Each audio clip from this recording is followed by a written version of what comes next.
My husband left me for another woman. He took my own family to their wedding abroad. He texted me, "Don't be home when we get back. Once it's old, it's dead to me." They all returned and saw what I had done. Their smiles vanished.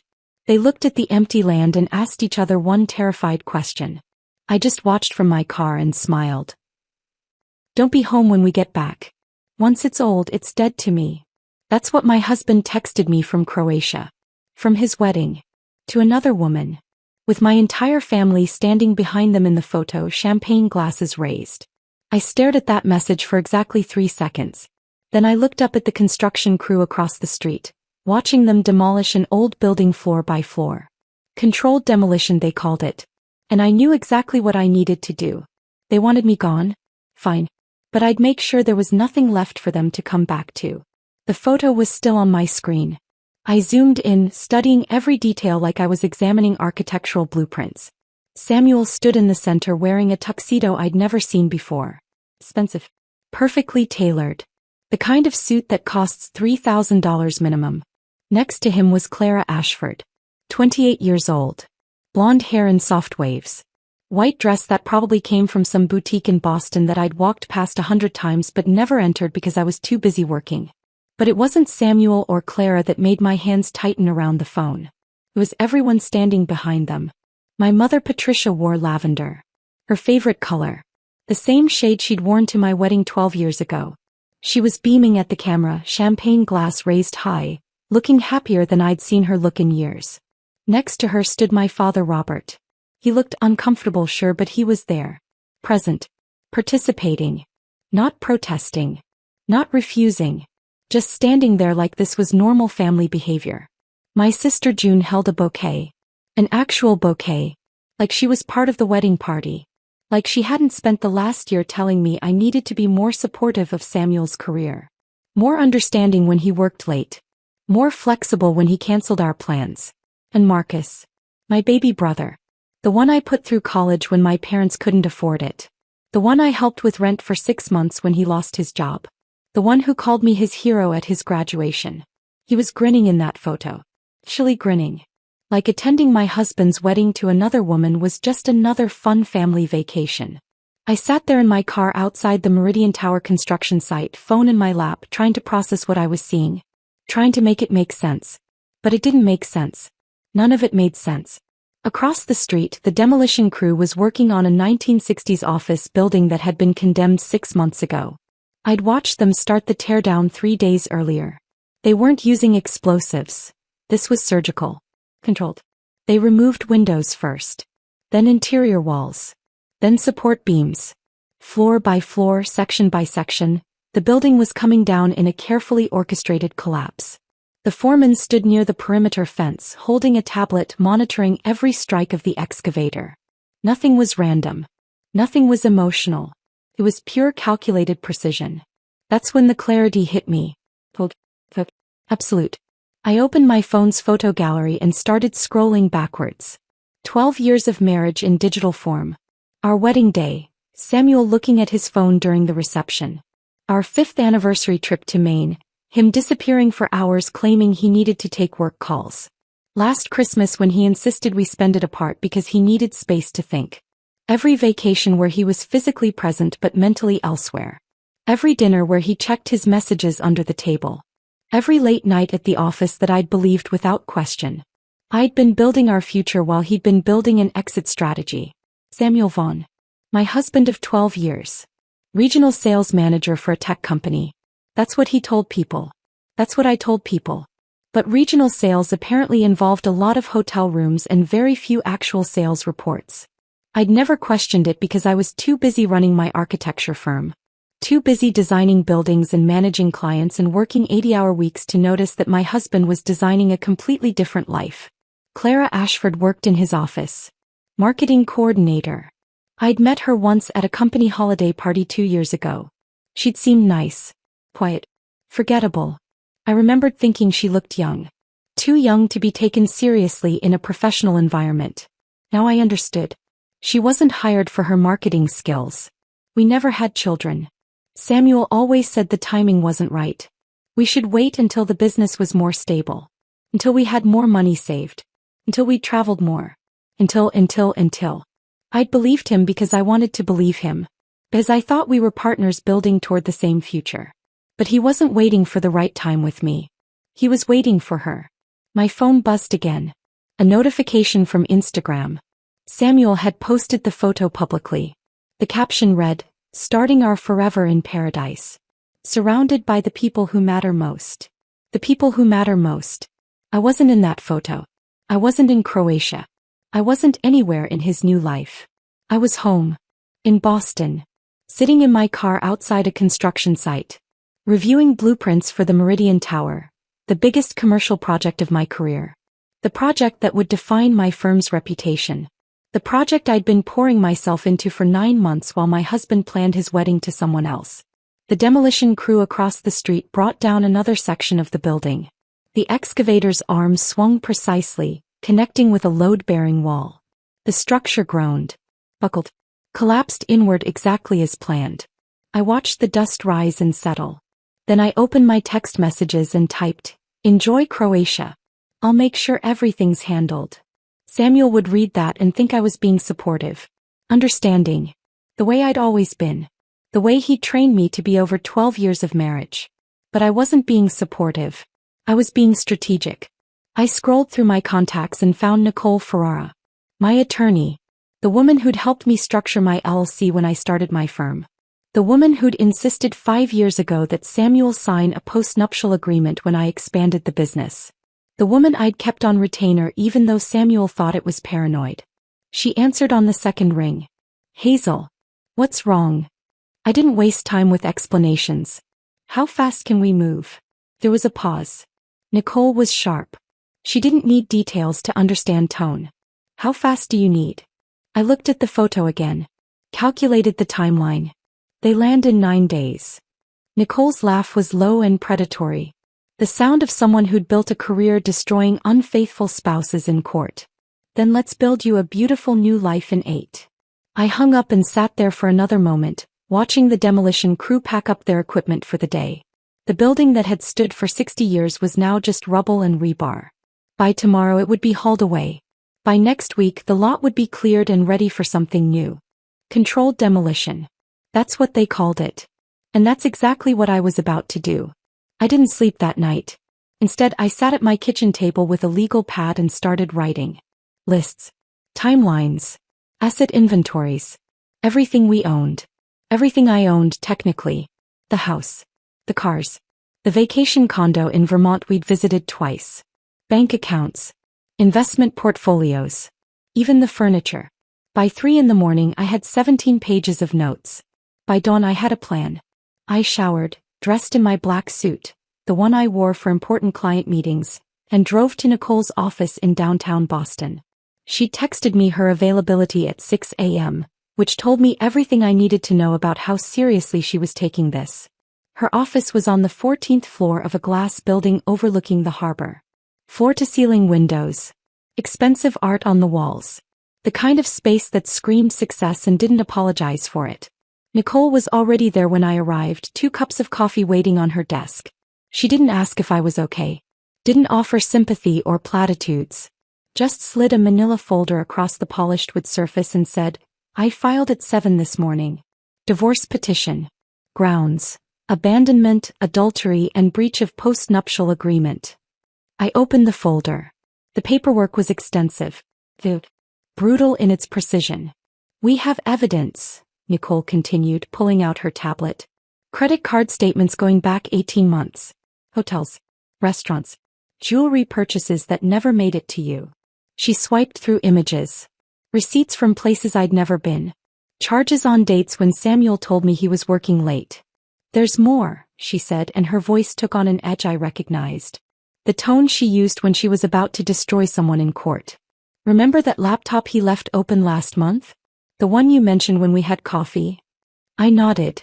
I'd been reviewing contracts one evening when Samuel's laptop chimed with a message notification. He was in the shower. The screen was unlocked. I'd glanced over, seen Clara's name, and made a decision I didn't fully understand at the time. I'd started forwarding myself emails. "I went through everything you sent me," Nicole said. We have 18 months of correspondence between Samuel and Clara. Planning. Theming. And this, she turned the tablet toward me. An audio file. Timestamp from 6 weeks ago. She pressed play. Samuel's voice filled the office, tinny through the speakers but unmistakable. Don't worry, babe, once I get the money from the house we can leave sooner. She'll never know until it's too late. Clara's laugh. Light. Carefree. You're terrible. But I love it. I love you, Samuel said. This time next year we'll be in our place. She'll still be in that office working herself to death and we'll be living our actual lives. Nicole stopped the recording. I sat there staring at the tablet feeling nothing. Absolutely nothing. The words should have hurt. Should have made me angry. Should have done something. But I just felt cold. He'll be served tomorrow morning at his office, Nicole said. 9 a.m. sharp. I'm having a process server hand deliver the papers in front of his colleagues. Including Clara. I looked up at her. Is that necessary? Nicole's smile was sharp. You're paying me to win, Hazel. Not to be nice. I signed the papers without reading them. Nicole had never steered me wrong. 5 years ago when I'd expanded my firm and brought her on retainer, she'd insisted Samuel sign a post-nuptial agreement. I'd resisted at first. It felt unromantic. Cynical. Like I was planning for failure. You're not planning for failure, Nicole had told me then. You're protecting what you've built. There's a difference. Samuel had signed it without reading. I remembered him sitting at the same desk, barely glancing at the document, scrolling through his phone while Nicole explained the terms. He'd seemed annoyed by the whole process. Impatient. Now I understood why. He'd already been planning his exit. The post-nup just made it more complicated. After signing, Nicole and I spent the next 3 hours going through finances. She had her assistant pull up every account, every asset, every line item from the past 12 years of our marriage. Joint checking account. My deposits totaled $673,000. Samuel's deposits totaled $3,400. I stared at that number for a long moment. $3,400. Over 12 years. Where did his salary go? I asked. Nicole pulled up his personal account statements, the ones he didn't know I had access to because I'd been listed as a secondary on the account when we first got married and he'd never removed me. Restaurants. Hotels. A recurring charge to a jewelry store in Cambridge. Monthly payments to a storage unit I'd never heard of. He's been building a separate life for at least 2 years, Nicole said. Maybe longer. The house was titled solely to my LLC. Purchased 3 years before we married as a business investment property. Samuel had never contributed to the mortgage, the property taxes, the insurance, or the renovations. Legally, he had no claim to it. The cars, both registered to my business. Company vehicles. The Vermont condo, purchased through the LLC. Samuel had never made a single payment. He owns nothing, Nicole said flatly. According to the post-nup, any assets purchased or maintained during the marriage using your business income remain solely yours. He signed away any claim to marital property beyond what he directly contributed. So the $3,400, I said, is all he's legally entitled to. I had Nicole liquidate our joint accounts that afternoon. Every dollar I'd deposited over 12 years, moved to a new account in my name only.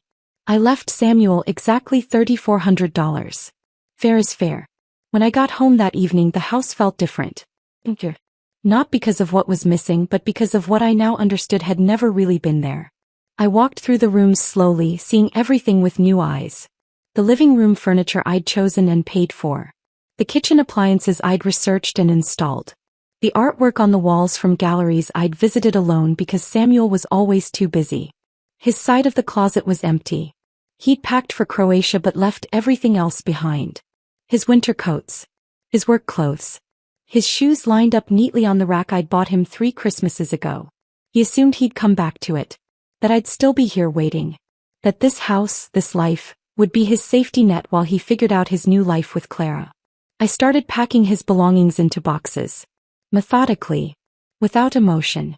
His clothes went into donation bags. His vintage movie poster collection, the one he claimed was worth thousands, got carefully rolled and packed. Let him come back for it if he wanted it that badly. But something told me he wouldn't. By day 2 the boxes were piled in the garage. I'd called Goodwill. They'd pick everything up on Friday. Mrs. Kowalski caught me loading the last bag into my car that afternoon.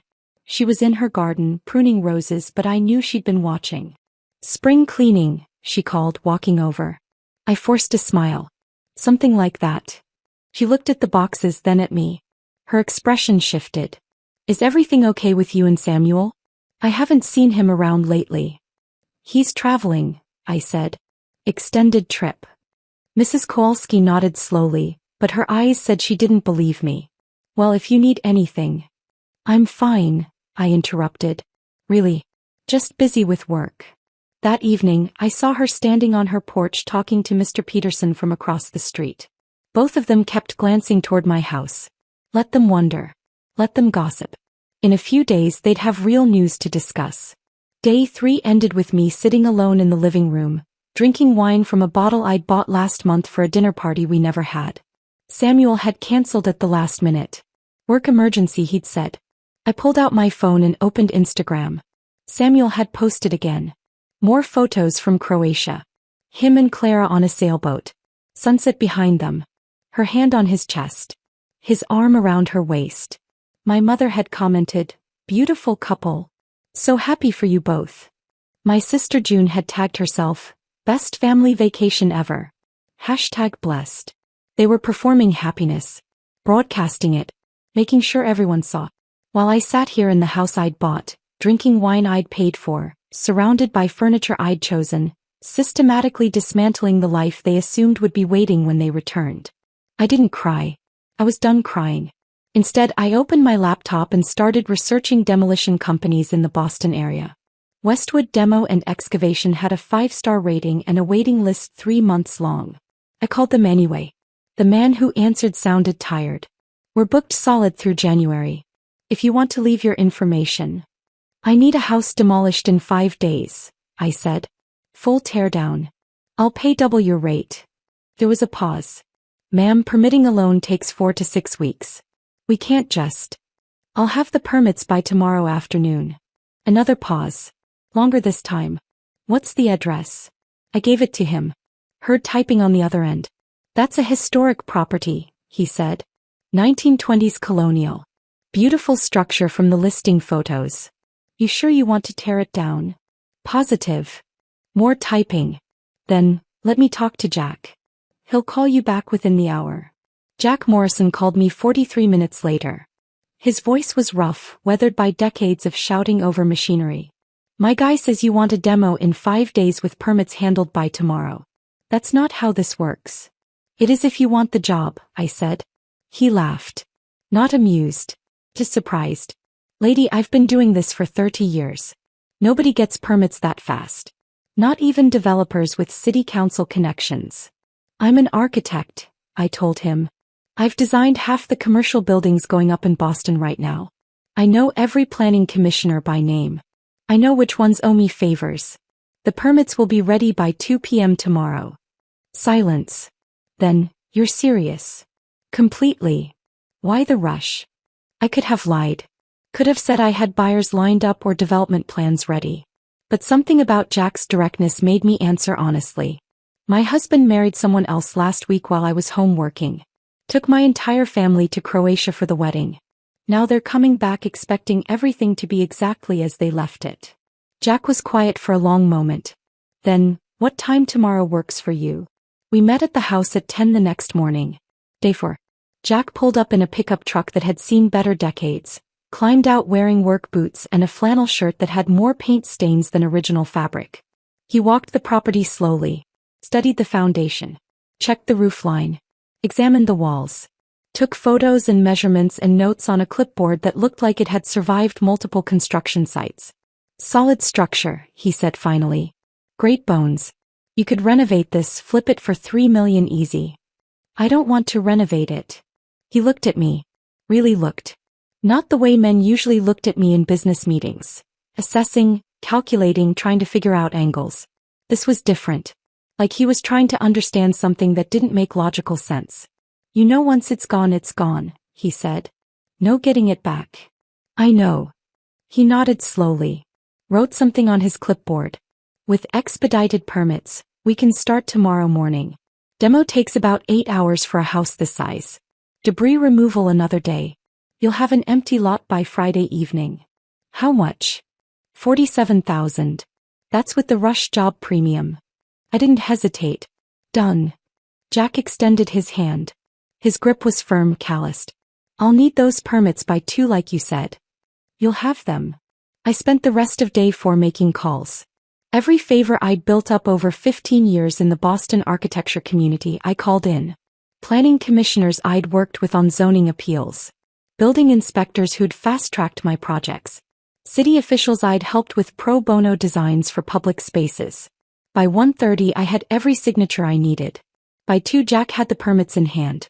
I'll be damned, he said looking at the paperwork. You actually did it. I told you I would. He folded the permits, tucked them in his truck. We start at 6 a.m. You want to be here. Wouldn't miss it. After Jack left, I went back inside the house.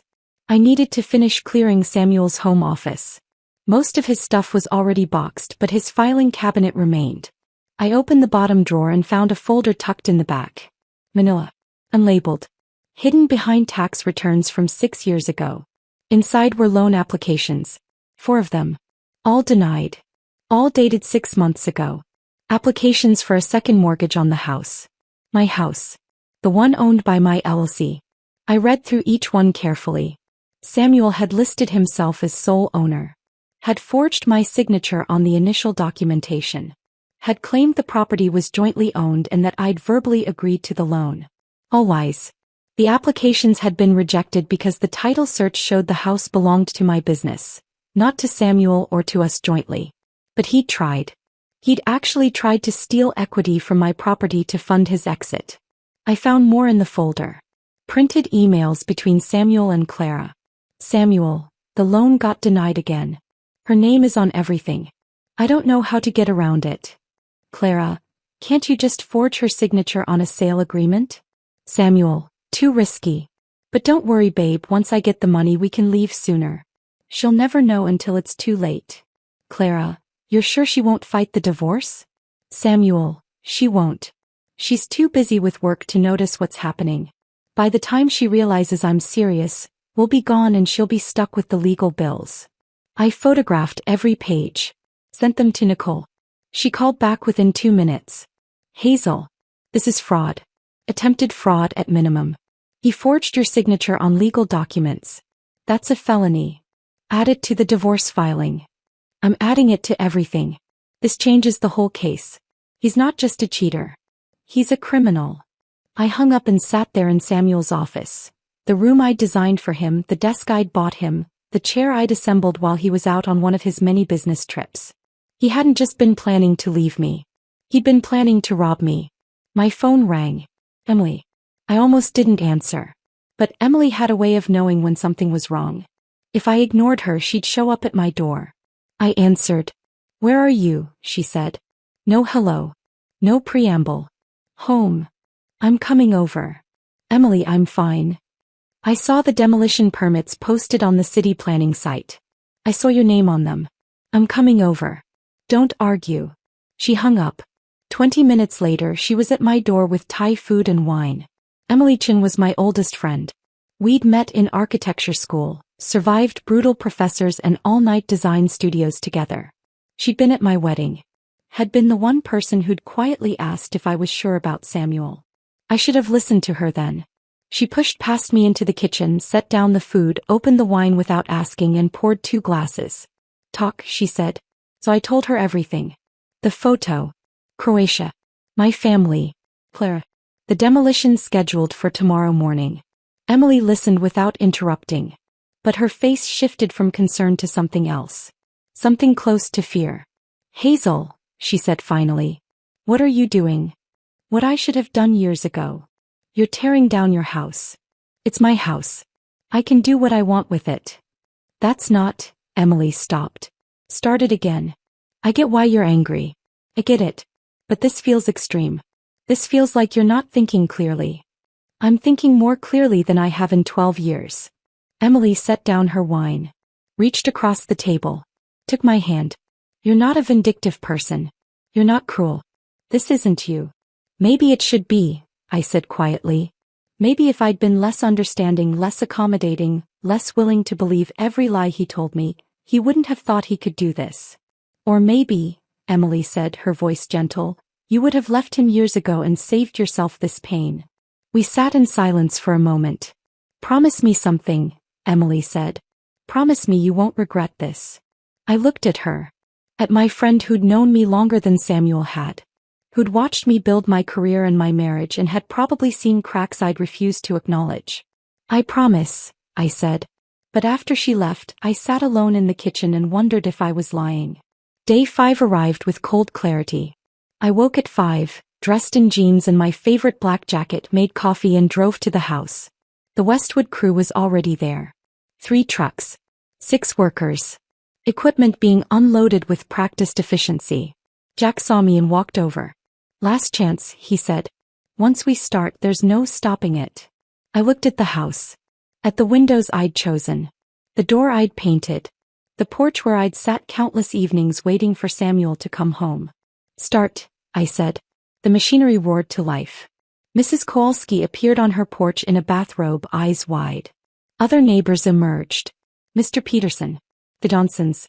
The retired couple from the corner who always waved but never spoke. Mrs. Kowalski rushed over. Hazel. What's happening? I smiled. Took a sip of coffee. Renovation. Full demo. Starting fresh. But where will you live? I've made arrangements. The wrecking ball swung. Connected with the east wall. The wall where Samuel had hung his vintage movie posters. The impact was deafening. The wall crumbled. And I felt nothing. By noon the house was rubble. By 3 the second floor was dust.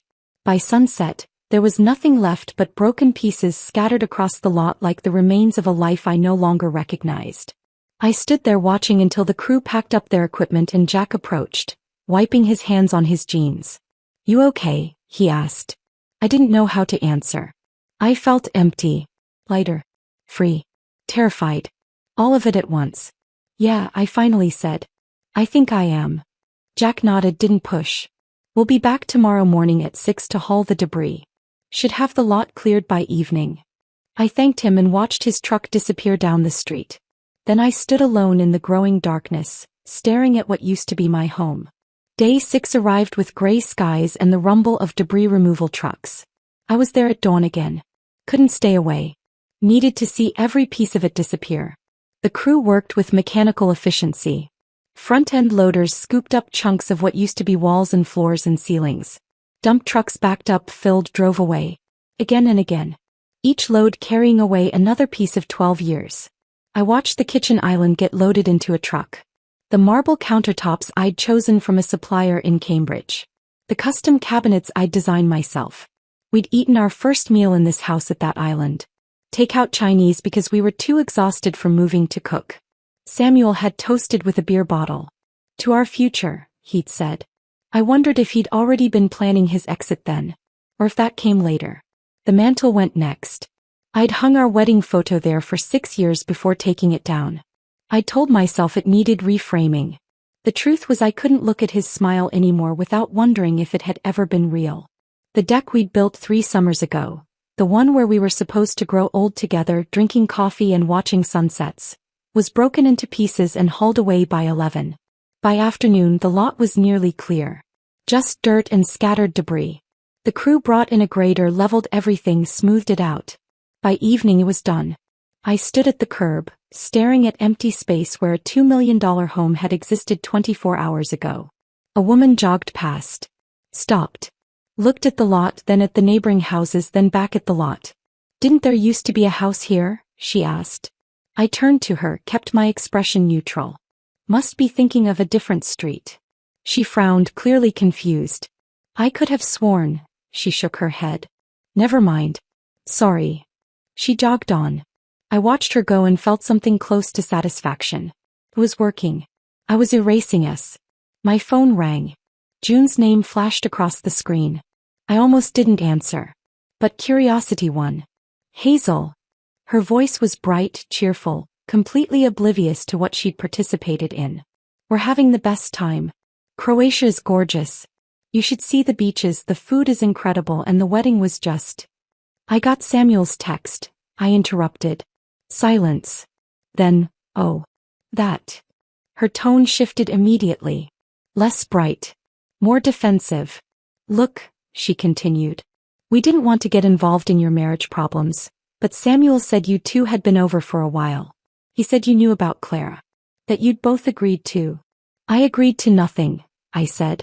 My voice came out colder than I intended. He's lying to you. He's lying to all of you. June sighed. That exasperated sound she always made when she thought I was being difficult. You always do this, Hazel. Always assume everyone's against you. But Samuel loves you. He needs something different now. Someone who makes him happy. The words landed like a physical blow. Someone who makes him happy? I repeated slowly. I made him happy for 12 years, June. I put you through college when Mom and Dad couldn't afford it. I helped them with house payments when Dad lost his job. I've held this family together while all of you. We have to go, she cut me off. The reception's starting. We'll talk when we get back, okay? The line went dead. I stood there staring at my phone, processing what had just happened. They weren't just attending his wedding. They were defending him. They'd chosen his side. All of them. I called Nicole. I need to move faster, I told her. They land in 3 days. Already on it, she said. Come to my office tomorrow.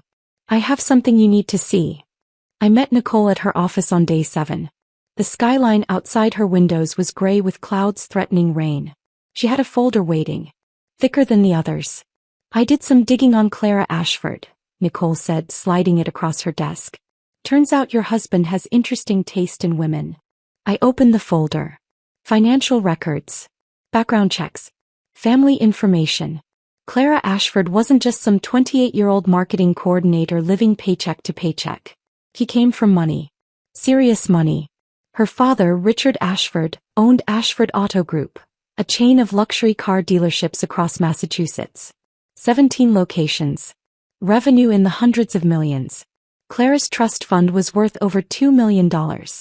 She doesn't need Samuel's money, Nicole said. But Samuel definitely needs hers. She flipped to another section. Bank statements showing wire transfers from Clara to Samuel over the past year. $10,000 in March. $15,000 in June. $25,000 in September. $50,000 total. What was he telling her? I asked. Nicole pulled up emails she'd subpoenaed from his account. Samuel to Clara. The house is almost paid off. Once the divorce is final, I'll have access to the equity. We can buy that condo in Miami you liked. Clara to Samuel. How much equity are we talking? Samuel. At least $1 million. Maybe more. She doesn't pay attention to finances. She'll sign whatever I put in front of her. I read it 3 times. He's been conning her, I said slowly. Nicole nodded. Probably the same way he tried to con you. Except Clara's family has money and connections. Her father's lawyers are already involved. They had her sign a prenup before the wedding. Samuel gets nothing if the marriage ends. Does he know that? I don't think so. Based on these emails, he thinks he's marrying into wealth. He has no idea he just signed away any claim to her trust fund. I leaned back in my chair processing. So he's not just a cheater, I said. He's a con artist. A bad one, Nicole agreed. But yes. Suddenly my revenge felt bigger than just me. This wasn't just about what he'd done to me. It was about stopping him from doing this to someone else. Even if that someone else was Clara. What do we do with this? I asked. Nicole smiled. We add it to the divorce filing. Show the pattern of financial manipulation. Show that he forged your signature trying to access equity. Show that he's currently attempting to defraud another woman. It makes our case airtight. I left Nicole's office feeling something I hadn't felt in days. Purpose. That evening, alone in my new apartment, the penthouse I'd rented last week in Back Bay with skyline views and no memories, I sat down at my desk and pulled out a sheet of paper. I started writing. Dear Mom. The words came slowly at first. Then faster. Everything I'd never said. Everything I'd kept buried for 12 years. For my entire life, really. How her constant criticism made me feel like I was never good enough. Never smart enough. Never feminine enough. How she always took Samuel's side in every argument, telling me I worked too much, wasn't warm enough, didn't know how to keep a man happy. How she chose to attend his wedding to another woman while her own daughter was falling apart. I wrote about the loneliness. About burying myself in work because home stopped feeling like home years ago. About trying to fix something that Samuel had already decided was broken. About how I kept trying to earn her approval and never understanding why it was always just out of reach. I wrote until my hand cramped. Until the words blurred. Until there was nothing left to say. Then I folded the letter carefully, slid it into an envelope and wrote, Patricia Monroe, across the front.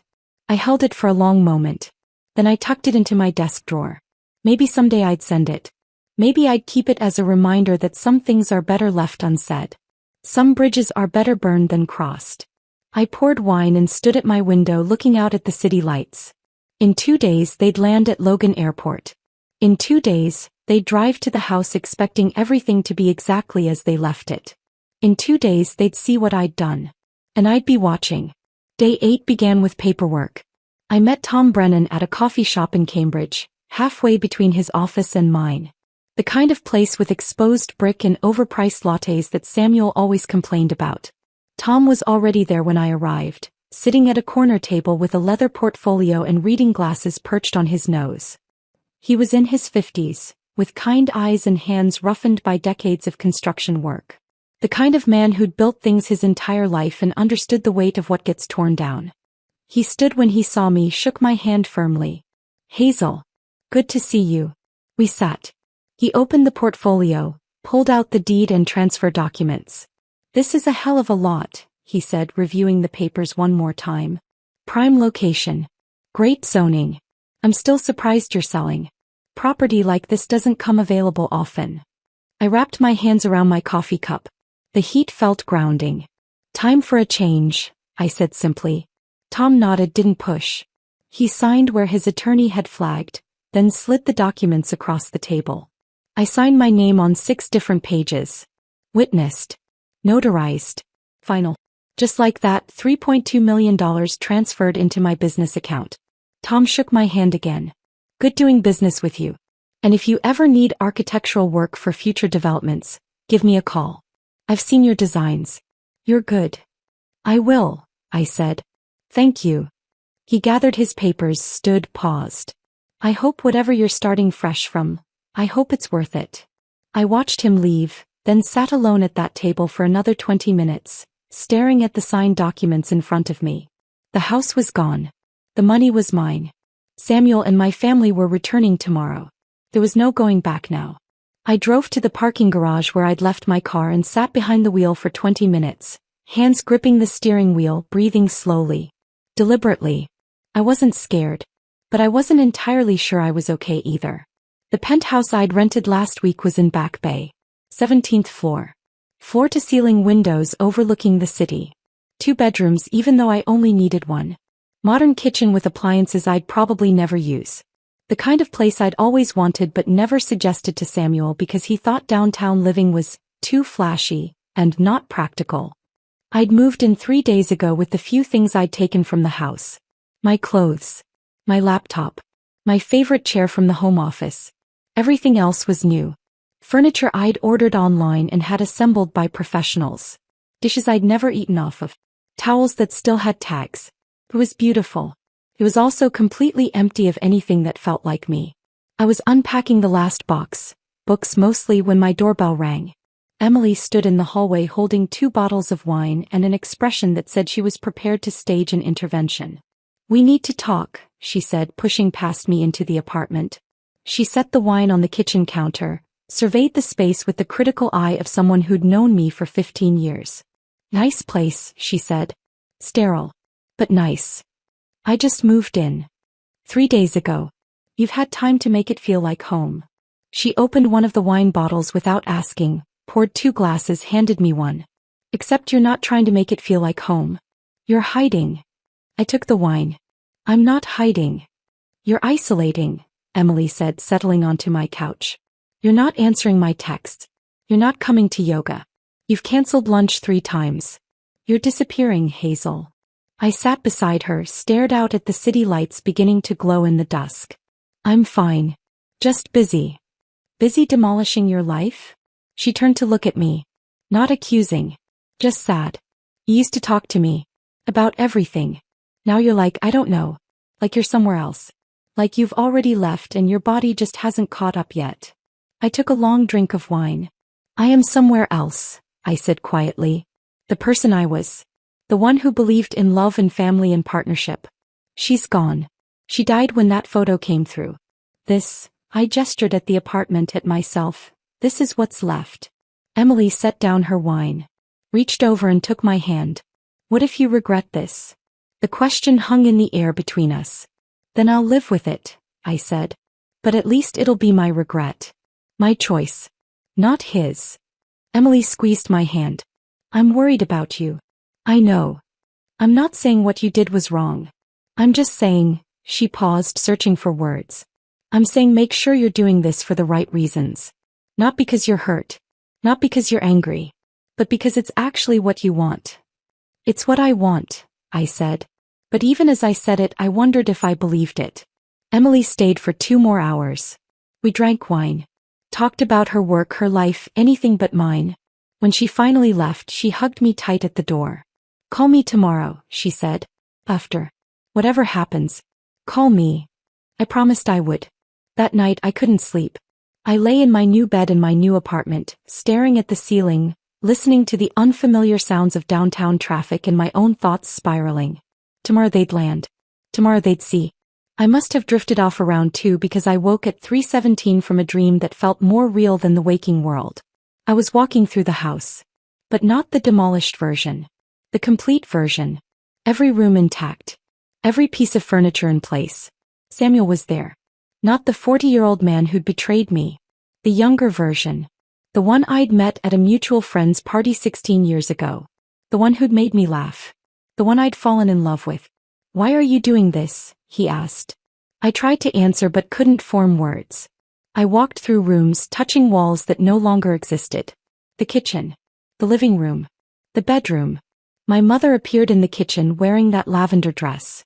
You were always so cold, Hazel, she said. Her voice was gentle but the words were knives. No wonder he left. I woke up gasping, tangled in sheets, heart pounding. 3:17 a.m.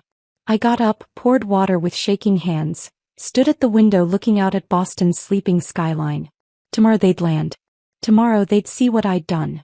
Tomorrow everything would change. I should have felt triumphant. Vindicated. Strong. Instead I felt hollow. I picked up my phone. Scrolled to Samuel's contact. My finger hovered over the call button. What would I even say? I demolished our house because you married someone else? I erased 12 years because you erased me first? I put the phone down. There was nothing left to say to him. To any of them. I climbed back into bed but didn't sleep. Just lay there watching the numbers on the clock change. 4 a.m. 5 a.m. 6 a.m. My phone buzzed at 6:30. A text from my father. Robert Monroe. The man who'd spent my entire childhood letting my mother make every decision. Who stayed quiet during every family conflict. Who never once took my side against her. The message was long. Longer than any text he'd ever sent me. Hazel, your mother told me about her conversation with June. I don't know what's happening between you and Samuel, but I want you to know. No matter what, you're still my daughter. I don't understand any of this. I don't know who's right or wrong. But I love you. Call me when you're ready. I read it 10 times. Then 20. Part of me wanted to call him immediately. To tell him everything. To hear him take my side for once in my life. But another part, the part that had been hurt too many times, disappointed too often, wondered if this was a trap. Was he gathering information to report back to my mother? Was this just another betrayal waiting to happen? I typed out 3 different responses and deleted them all. Finally, I just saved the message and set my phone down. Maybe later. Maybe after. Maybe never. I got up, showered, dressed in the black suit I'd worn to meet Tom Brennan. My power suit. My armor. I made coffee that I didn't drink. I checked my phone obsessively. Their flight was scheduled to land at 2:35 p.m. I'd already calculated the timeline. Customs. Baggage claim. 3 luxury SUVs. Samuel had posted photos of them yesterday with the caption, "Coming home in style." They'd arrive at the house around 4. And I'd be there. Watching from across the street. Watching them see what I'd done. I sat on my couch staring at the city, counting down the hours. And wondering if Emily was right. Wondering if I'd regret this. Wondering if the person I'd become in the past 8 days was someone I'd even recognize a year from now. But it was too late to wonder. The house was gone. The money was transferred. The revenge was set. All that was left was to watch it unfold. At 2:35 p.m. their flight landed at Logan. I tracked it on my phone from my car parked across the street from where the house used to be. The lot looked perfect. Fresh sod that had been laid with professional precision. Green. Uniform. Undisturbed. I'd even had a small decorative bench installed near the sidewalk yesterday. A touch I couldn't resist. Made the empty lot look intentional. Like it had always been this way. Like nothing had ever existed here. I was wearing my power suit. Black Armani. Red bottom heels. The outfit I wore when I closed major deals or presented to difficult clients. My armor. Coffee sat in the cup holder. Still hot. I'd stopped at the same shop where I'd met Tom Brennan 2 days ago. I checked my phone again. They'd be through customs by now. Collecting luggage. Finding their rental cars. Samuel had posted about the SUVs yesterday. 3 luxury vehicles. But expensive. Coming home in style. His caption had read. I wondered if Clara's father had paid for them. The afternoon was cool. October in Boston. The kind of weather that makes people post about fall leaves and pumpkin spice. Normal people. People whose lives weren't currently imploding. I waited. At 3:58 the first SUV turned onto the street. Then the second. Then the third. My heart rate didn't change. My hands didn't shake. I just watched. They pulled up to the curb, or rather to where they expected the driveway to be. The engines cut. Doors opened. Samuel emerged first from the middle vehicle. Suntanned. Relaxed.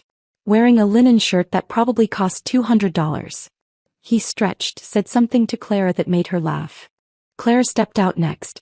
Blonde hair in waves. White sundress. The ring on her left hand catching the afternoon sun. She looked happy. Carefree. Like someone who'd just returned from the best vacation of her life. My mother came next from the lead SUV. Designer sunglasses. Lavender scarf. The same shade she'd worn in the wedding photo. Then my father. Looking tired. Confused already even though he hadn't seen the lot yet. June emerged scrolling through her phone. Marcus started unloading luggage. Suitcases and duty-free bags and souvenirs from a trip that had celebrated my marriage ending. They were all smiling. Laughing. Talking over each other about the flight, the food, the memories they'd made. Until Samuel turned toward where the house should be. His body went rigid. The smile disappeared. He took 2 steps toward the lot and stopped. Just stopped. Claire noticed first. Babe. She was still holding a shopping bag, still half smiling. What's wrong? Samuel didn't answer. Couldn't answer. He was staring at the empty space like it was a puzzle his brain couldn't solve. Claire followed his gaze. Her smile faded. The shopping bag slipped from her fingers. Where's, she started. Stopped. Where's the house? My mother's voice cut through the confusion like a knife. Robert. Robert. She grabbed my father's arm, her voice climbing toward hysteria. Where is it? Where's the house? My father turned. His face went pale. June's phone clattered to the sidewalk. Marcus dropped 2 suitcases. For a moment no one moved. They just stood there on the sidewalk, surrounded by luggage and shopping bags, staring at pristine green grass and empty space where a $2 million home had stood 9 days ago. Samuel spun in a circle. Looked at the neighboring houses.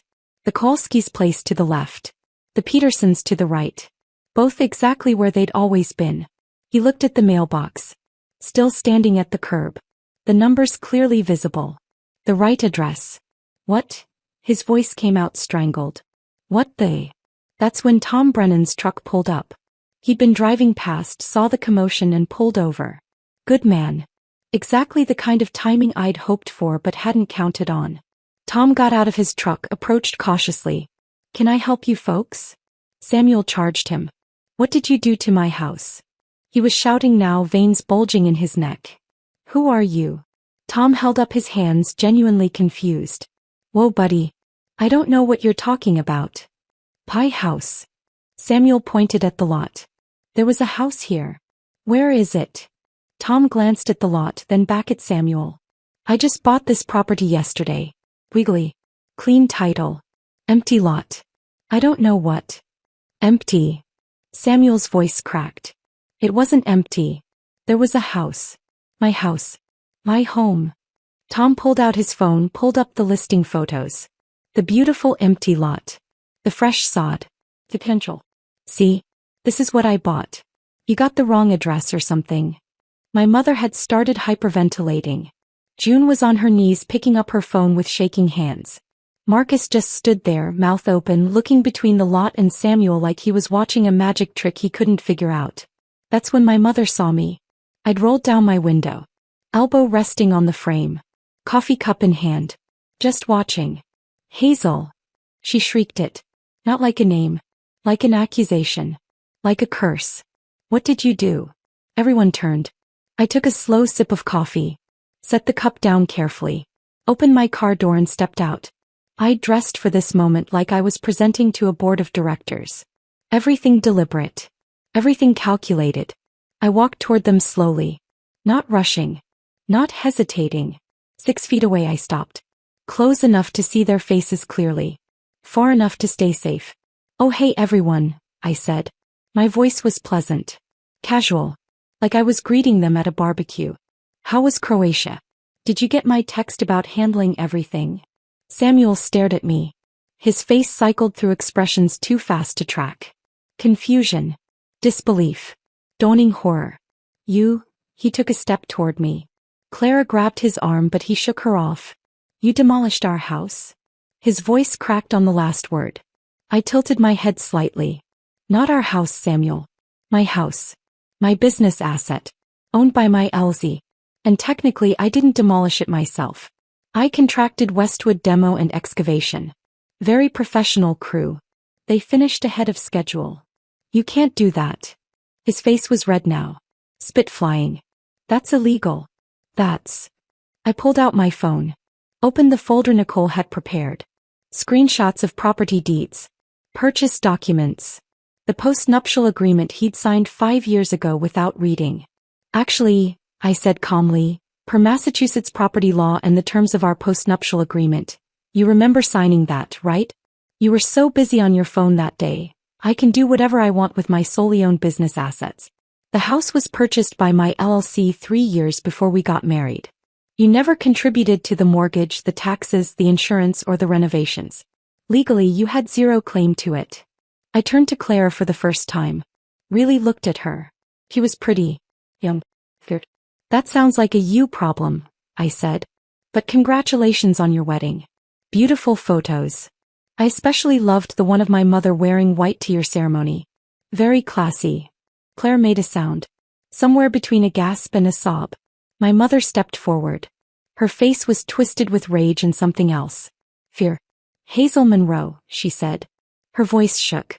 You will fix this right now. This is family property. We helped. Did you? I interrupted. Did you help? Because I have 12 years of receipts that say otherwise. Every renovation. Every repair. Every property tax payment. All mine. You helped by visiting for holidays and eating food I cooked and telling me I worked too much and wasn't a good enough wife. I'm your mother. And you went to his wedding. I pointed at Clara. While he was still married to me. You wore lavender. You smiled for photos. You toasted their future. So let's not pretend family loyalty means anything coming from you. The silence that followed was absolute. Then Marcus found his voice. Hazel. Come on. This is insane. You can't just. I already did, Marcus. My voice went cold. And just so we're clear, that college tuition I paid? Consider it repaid with interest in the form of this valuable life lesson. Don't betray the person who's been holding your life together. June was crying now. Mascara running. We didn't know. That he was going to text me I was dead to him? That I should be gone when you got back. I pulled up the message. Showed it to them. He sent this from the family group chat. The one I wasn't in anymore. You all saw it. You all knew. No one spoke. Guilty silence. Samuel's face had gone from red to white. The cars, he whispered. The accounts. All mine, I said. Company property repossessed. Joint accounts liquidated. You'll find approximately $3,400 in your personal checking. Your actual contribution to our marriage. I left it untouched. Fair is fair. Clara finally found her voice. You're insane. Careful, I warned. Clara's mouth snapped shut. But the rage in her eyes didn't dim. It intensified. My mother stepped forward then, drawing herself up to her full height. The way she always did when she was about to deploy the nuclear option. Family guilt. Hazel Monroe. Her voice shook with fury. You will fix this right now. This is family property. We helped with renovations. We contributed. Did you? I interrupted, tilting my head. Studying her like I was examining a stranger. Because I have 12 years of receipts that say otherwise. Every renovation. Every repair. Every property tax payment. All mine. Documented. Both. Paid from my business accounts. I took a step closer. You helped by what exactly? Visiting for holidays. Eating food I cooked. Criticizing my career choices. Telling me I worked too much. That I wasn't feminine enough. That I didn't know how to keep a man happy. My mother stepped back. Actually stepped back like I'd physically pushed her. I'm your mother. And you went to his wedding. I pointed at Clara without looking at her. To her. While he was still married to me. You wore lavender. The same color you wore to my wedding. You smiled for photos. You toasted their future. You celebrated the end of my marriage like it was a family vacation. My voice dropped lower. Colder. So let's not pretend family loyalty means anything coming from you. The silence that followed was suffocating. My father looked like he wanted to disappear into the sidewalk. June had stopped crying, her face frozen in shock. Marcus stood with his hands clenched at his sides, jaw working. This is insane, Marcus finally said. His voice cracked. Hazel, you can't. The cars. Repossessed, I said simply. Company property. My company. Both the Audi Samuel loved and the Tesla I barely drove are currently in a secure facility. You're welcome to buy them back at fair market value if you'd like. Marcus's face went pale. The bank accounts. I liquidated our joint accounts yesterday. Took my money. Every dollar I deposited over 12 years. I left Samuel exactly what he contributed. I paused. $3,400. Fair is fair. You can't be serious. Marcus was shouting now. That's theft. That's legal, I corrected. Per our postnuptial agreement in Massachusetts law. But I'm glad you're so concerned about theft, Marcus. Let's talk about theft. I turned to face him fully. The college tuition I paid when mom and dad couldn't afford it? $48,000. The rent I covered for 6 months when you lost your job? $7,200. The car loan I co-signed that you defaulted on so I ended up paying? $12,000. Should I keep going? Marcus opened his mouth. Closed it. Opened it again. Nothing came out. Consider it all repaid, I said quietly. With interest. In the form of this valuable life lesson. Don't betray the person who's been holding your life together. He turned away. Actually turned his back on me. June was still on her knees, phone in her shaking hands. My father looked like he'd aged 10 years in 10 minutes. Tom Brennan had backed away slowly, climbed into his truck and driven off. Smart man. Then Clara found her voice again. You're a bitch. He screamed it. Full volume. Her pretty face twisted into something ugly and raw. All the soft sweetness from the wedding photos was gone. This was real Claire. You're a vindictive, cruel, pathetic. I'm an architect, I said calmly. There's a difference. I build things. I also unbuild them when necessary. Controlled demolition. It's all about precision. Clara lunged toward me. Samuel grabbed her arm, pulled her back. Clara, don't. How are we supposed to afford? She started, then caught herself. Too late. I smiled. Afford what, Clara? I thought you came from money? Isn't your father worth millions? Doesn't he own all those car dealerships? Her face flushed red. I looked at Samuel now. Did you lie to her, Samuel? Tell her I had money that would be yours in a divorce? Tell her you owned half of everything. Samuel's expression shifted. Confusion replacing anger. What is she talking about? He asked Clara. Nothing, Clara said quickly. She's just. Or maybe, I continued, Clara lied to you. About her trust fund. About her family's money. About what she could offer you once you finally got rid of the wife who was funding your life. I let that hang in the air. The silence was exquisite. Samuel looked at Clara. Clara looked at the ground. June looked between them like she was watching a tennis match. My mother's mouth had formed a perfect O of shock. You deserve each other, I said simply. Samuel's face had cycled through every emotion possible and landed on white-lipped fury. Where are we supposed to go, Hazel? Where? I shrugged. Maybe Clara's place? Oh wait, I looked at her. You live with your parents, don't you? 28 years old and still in your childhood bedroom. How romantic. I'm sure they'd love to host your new husband. Clara made a strangled sound. I turned toward my car then stopped. One more thing. Oh, and Samuel, I filed for divorce on Monday. You'll be served at your office tomorrow morning. 9 a.m. sharp. My attorney is Nicole Ferrara. You should look her up. She's never lost a case. You can't do this. Samuel shouted. I'll sue you. I'll take you for everything. I pulled out my phone one last time. Found the audio file I'd been saving for this exact moment. And just so we're all clear about who the victim is here. I hit play. Samuel's voice filled the street. Tinny through my phone speaker but unmistakable. Don't worry, babe, once I get the money from the house we can leave sooner. She'll never know until it's too late. Clara's response. Light. Carefree. You're terrible. But I love it. I love you. This time next year we'll be in our place in Miami. She'll still be working herself to death and we'll be living our actual lives. I watched their faces while it played. In shock. Mouth open. Eyes wide. My father's confusion turning to understanding, turning to something that looked like shame. My mother's horror. Hand over her mouth. Marcus's disgust. Samuel. Finally. And Samuel's terror. Because he knew what was coming. I stopped the recording. He tried to forge my signature on a second mortgage application 6 months ago, I said quietly. Calmly. Tried to steal equity from my house, the one owned by my LLC, to fund your new life together. I looked at Clara. That's fraud, Clara. That's criminal. And I have evidence of all of it. The forged documents. The emails between you two planning how to access my money. All of it. Samuel's legs seemed to give out. He sat down hard on the curb, head in his hands. Clara stood frozen, her face cycling between red and white. So when you sue me, I looked at Samuel. Make sure your attorney knows about that. Nicole will be happy to add it to the divorce filing. Criminal fraud tends to affect asset division. Just FYI. I opened my car door. Wait, my father said.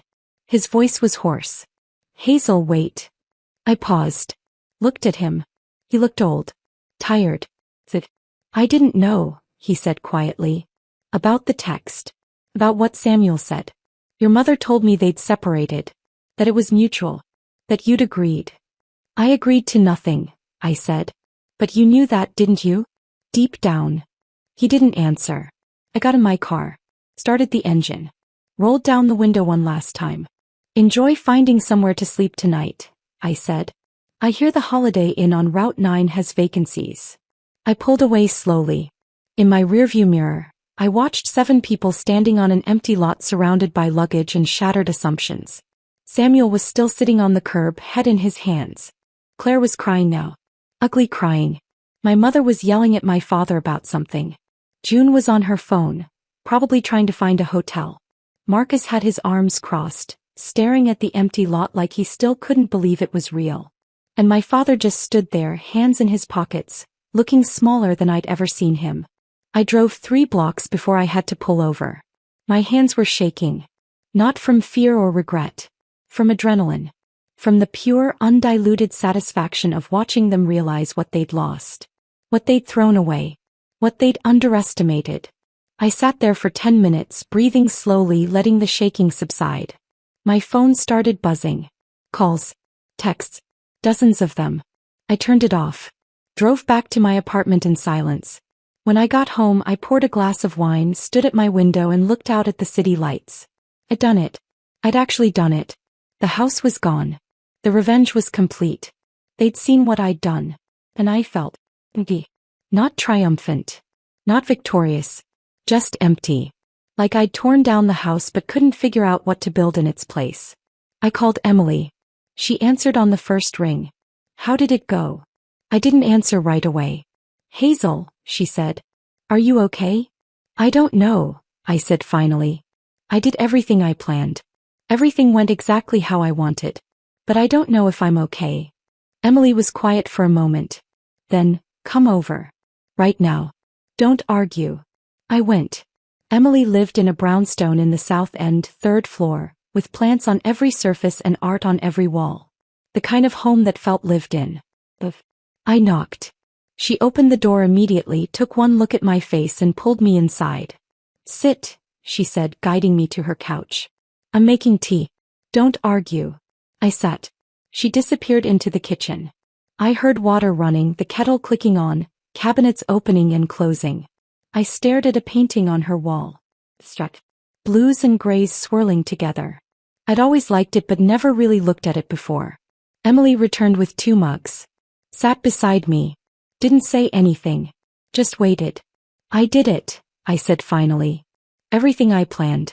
It went exactly how I wanted. But I feel empty. The words came out quiet. Broken. I thought I'd feel vindicated. Triumphant. Instead I just feel. I stopped. Started again. I tore down the house. I got my revenge. I watched them realize what they'd lost.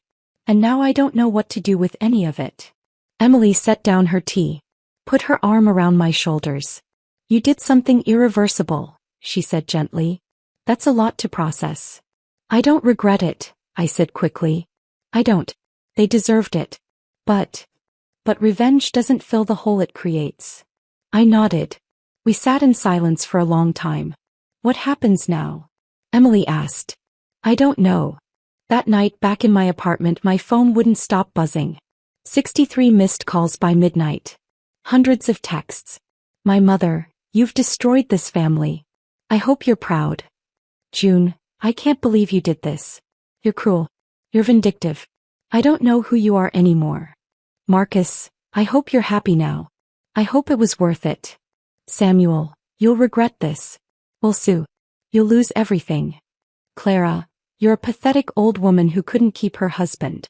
Enjoy dying alone. Even people I barely knew were messaging. Aunt Lorraine, who I hadn't spoken to in 5 years. Your mother is devastated. How could you be so selfish? Cousins. Old family friends. People coming out of the woodwork to tell me what a terrible person I was. I blocked them all. Every number except my father's. His message sat at the top of my inbox, unread. I poured wine with shaking hands. Stood at my window. Looked out at the city lights and wondered if this was what victory was supposed to feel like. I didn't read my father's message that night. Or the next day. I let it sit there unopened while I threw myself into work. The Meridian Tower project needed final approvals. I had 3 client presentations scheduled. My firm was busier than it had ever been and I used that as an excuse not to think. Not to feel. Not to process what I'd done. But on the 3rd day, sitting in my office at 2 in the morning because I couldn't sleep, I finally opened it. Hazel, I'm staying at a hotel. Your mother won't speak to me because I said what you did was understandable, even if it was extreme. June won't return my calls. Marcus is furious. I don't know how to fix this family. But I want you to know, I'm proud of you. For standing up for yourself. For not letting them walk all over you. I should have done more to protect you growing up. I failed you. And I'm sorry. If you want to talk, I'm here. Dad. I read it 5 times before I could breathe properly. Then I called him. He answered on the 2nd ring. Hazel. Can we meet? I asked. Tomorrow. Yes. Anywhere. Name the place. We met at a coffee shop in Cambridge the next afternoon. Neutral territory. Away from memories. My father looked older than I remembered. Gray hair thinner. Lines deeper around his eyes. He was wearing jeans and a sweater I'd never seen before. Not the clothes my mother usually picked out for him. He stood when he saw me. Hugged me tight. We sat. Ordered coffee.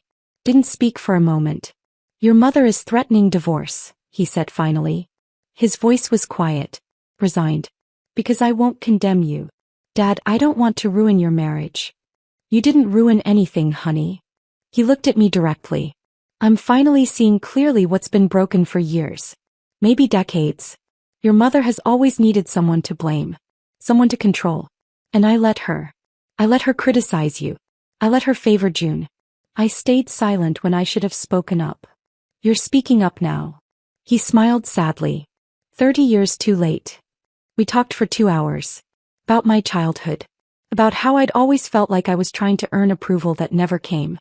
About how my mother's criticism had shaped me into someone who worked constantly, trying to prove I was good enough. About June. How she'd always been the favorite because she was easier. More compliant. Less threatening. About Marcus. How I'd stepped into the role of provider because someone had to. I can't fix the past, my father said finally. But I'd like to be part of your future. If you'll let me. I reached across the table. Squeezed his hand. I'd like that, I said.